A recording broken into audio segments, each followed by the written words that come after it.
La ciutat de Mataró va acollir la tercera regata de la Lliga Catalana de Llaguts d'enguany i ho va fer en un entorn festiu, amb castellers i batucada inclosos. Tot i que el més important era la regata, els bugadors i bugadores de la resta de clubs van agrair l'ambient ofert pel club organitzador, els Capgrossos de Mataró.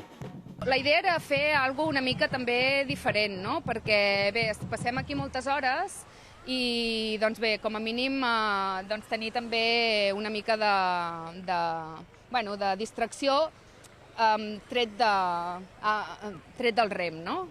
Fer alguna que no fos. I a part també una mica donar-li un ambient una mica festiu també, ja que això està inclòs dins del programa de Santes Esportives, que és la Festa Major de Mataró, i doncs una mica seguir la línia aquesta.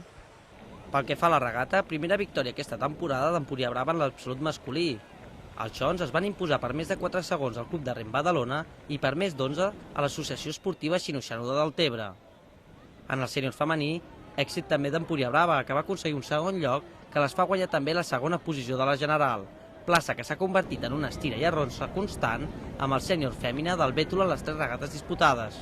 Realment una molt bona valoració perquè el sènior masculí hem tingut la primera plaça, és la primera vegada aquesta temporada, estem molt contents, i llavors el sènior femení, segones, i estem fent una progressió bastant bona, o sigui que estem pujant, aquest club estem pujant ara mateix. Després el cadet femení, molt bé, segueixen amb la seva línia, anar treballant i anar-se formant com a remers.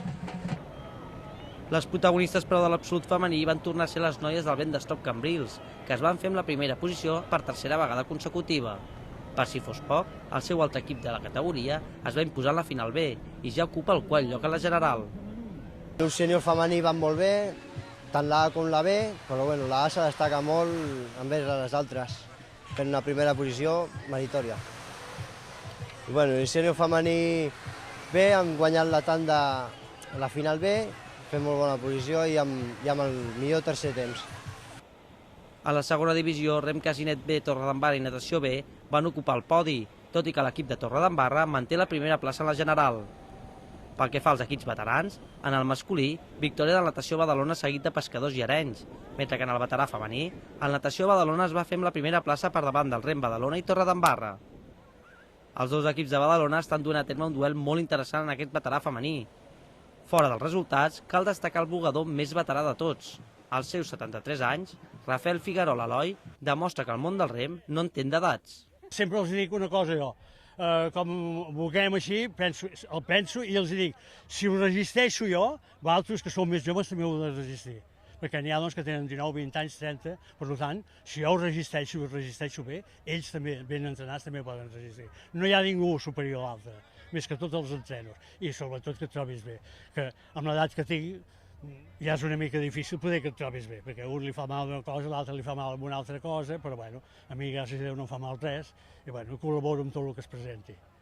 Doncs mira, jo sóc fill de pescador, havia fet de pescador, jo remo dels 11 o 12 anys.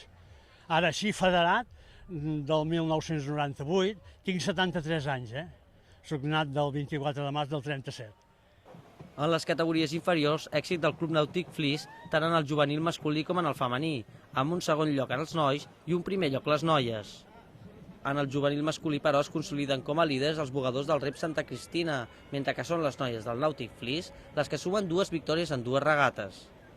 Des del Club de Flix valoraven molt positivament tant els resultats de la regata de Mataró com l'organització de l'última regata feta fa 15 dies en la seva població. Jo crec que la regata de Flix va agradar perquè és una regata totalment diferent. No s'havia fet a cap lloc aquest sistema de 4 carrers, 2 en una direcció, 2 en l'altra, i penso que a la gent li va agradar. És un sistema distret, quan se cruzen al mig és molt vistós, i el fet de remar al riu, la gent està molt en contacte amb el públic, els remadors i el públic estan molt a la vora, i penso que una regata al riu és bonica per aquestes característiques que comporta el contacte del públic, els remadors, i el fet de fer aquesta regata diferent a les altres, jo penso que a la gent li va agradar bastant. En la categoria cadet, Pescadors es va fer amb la victòria en el masculí, mentre que el Vent d'Estop Cambrils ho va fer en el femení. Tots dos equips han aconseguit doble victòria en les 2 regates disputades en aquesta categoria. En la categoria infantil, victòria de Cambrils seguit de Santa Cristina i del Nàutic Flix.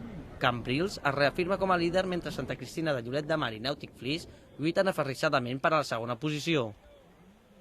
Les properes dues regates, les del mes d'agost, portaran els bugadors i bugadores catalans a Lloret de Mar.